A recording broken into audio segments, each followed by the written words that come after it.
Hello everybody. So today I want to provide my regular viewers an update on HIMS and Nebius stocks. One of them has moved a lot without too much news. Another one has had a huge news but hasn't really moved. And of course, let's begin.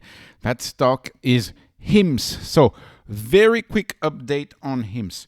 How could the stock not jump like crazy when Andrew Dudum posted on April 7 that they expect 100,000 subscription for Wegovy products per month? How did the stock not pop on that?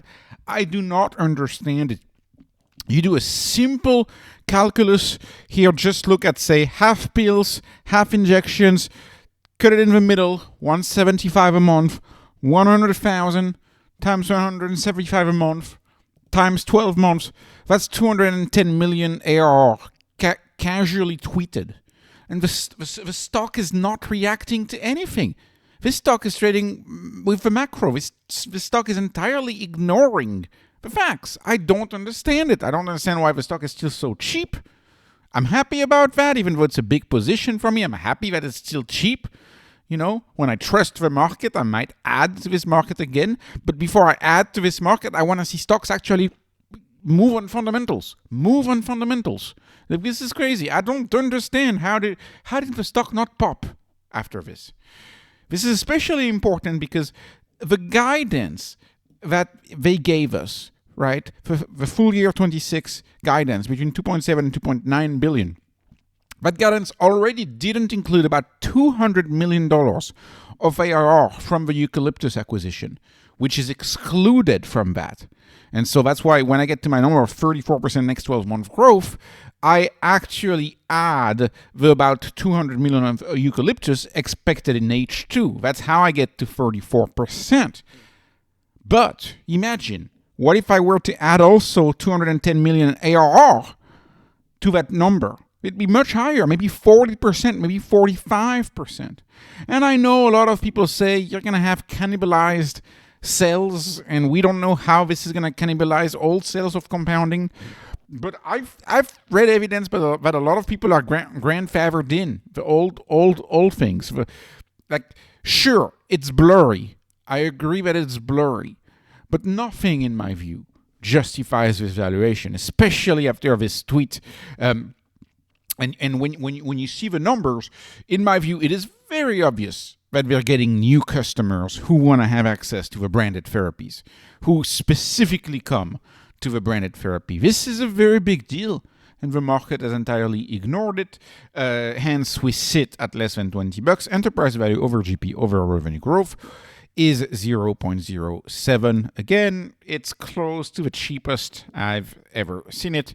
So to me, the stock should have popped 2 days ago when this was announced. Now, of course, unfortunately, it got lost in macro madness of Tuesday, right? Which was supposed to be known as Bridge Day, I suppose, but that didn't happen. Anyways, moving on to, and I'm happy it didn't happen, by the way. I don't want the stocks to crash. I'm happy Bridge Day didn't happen. And I'm happy we're not escalating the macro madness. I'm happy we're not escalating this madness. But anyways, let's talk about Nebius now. Nebius is this other stock.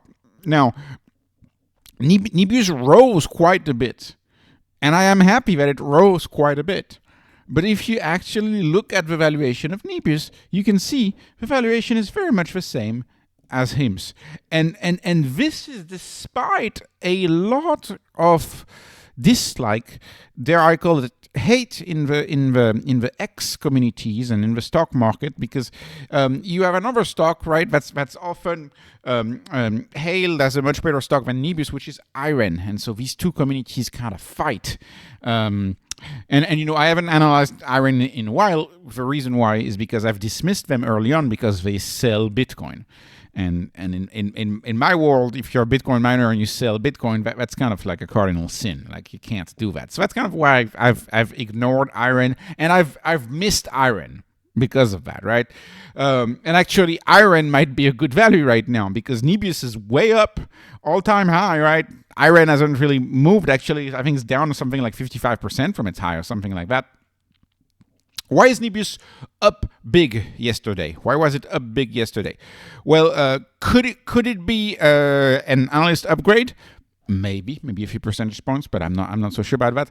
I think the bigger reason why it's up big is because Meta just finally released its latest AI model, and it actually scores pretty well in a lot of aspects, and they call it Muse Spark. And why is that a big deal? Because if Meta's AI model gets adopted, we know one thing.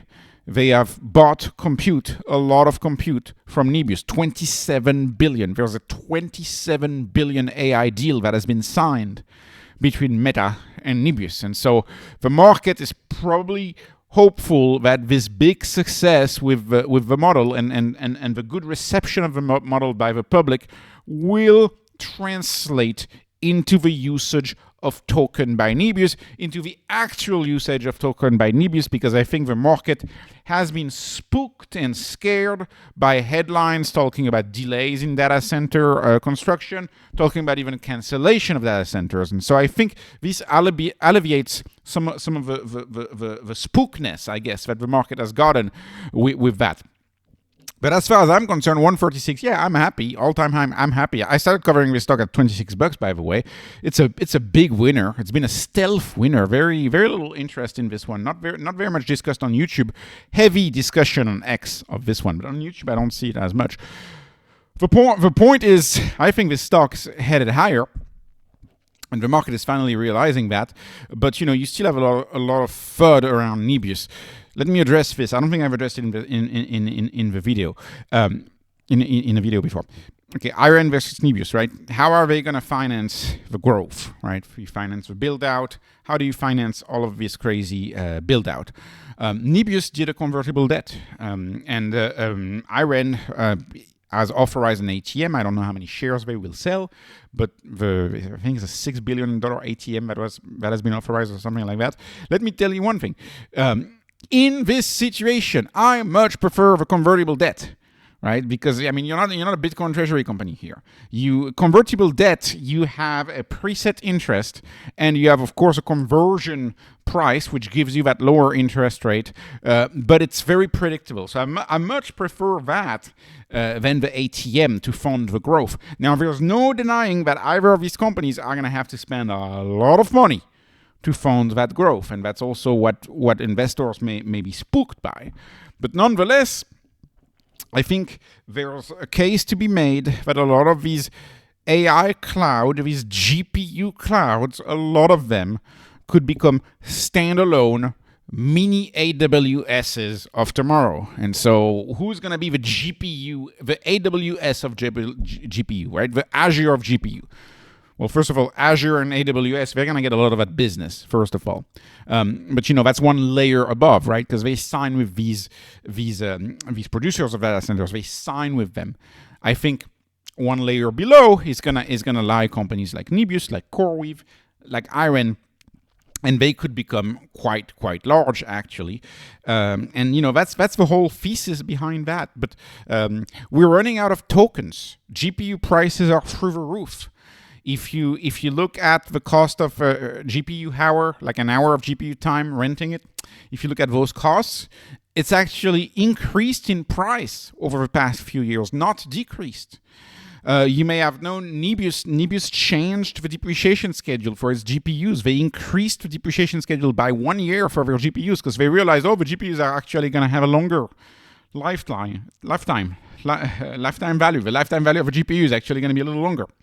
I don't think we're ever going to have too many tokens. There is an insatiable demand for intelligence. It's kind of like credit, right? Banks can lend unlimited because there's an unlimited demand for loans.